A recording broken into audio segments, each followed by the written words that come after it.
You talk about when you were a banker. I mean, you've had a long, distinguished career in banking. When you hear folks say banks are too big to fail, that there's no way we can repeat that course again, do you agree with that sentiment? And if yes or even no, what is the recipe to deal with this whole debate? Because you go out there and people, when you say banks, they tighten up and are upset. Trust me, if I had one public servant or public policy maker tell me back when I was chairman of the city, Dick, you don't understand, the people are angry with the banks. If I had one of them tell me that, I had 1,000 tell me that. People are angry with the banks because they believe that the banks caused the collapse, and they were resentful of the need to sort of step in with taxpayer dollars and bail the banks out. So it's understandable.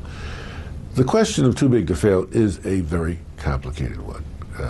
These banks, the global banks, the so-called systemically significant financial institutions, they didn't get to the size they are simply because somebody back at headquarters sort of sat back and said, I think bigger is better.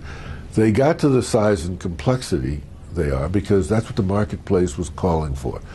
The banks are basically responsive to what their customers need. And so as business globalizes, and as companies doing business now in 110, 115, 120 different countries around the world, they need banks that can follow them and bank them and help them in local markets. So the banks just became global as well, which has made them much larger and much more complicated entities. So simply to say that, well, too big to fail, we got to break these banks up, that's running in the wrong direction as far as what the marketplace wants and needs and will ultimately get. But should there, though, be some constraints? There should be. Probably, we can't go back to sort of, my opinion, Glass-Steagall days where you sort of simply say, the banks are simply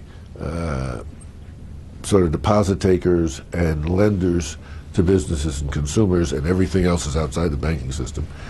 But there needs to be both an increase, probably, and this has been the trend in the capitalization of banks, so that the banks are sitting on more of their own money at risk than heretofore.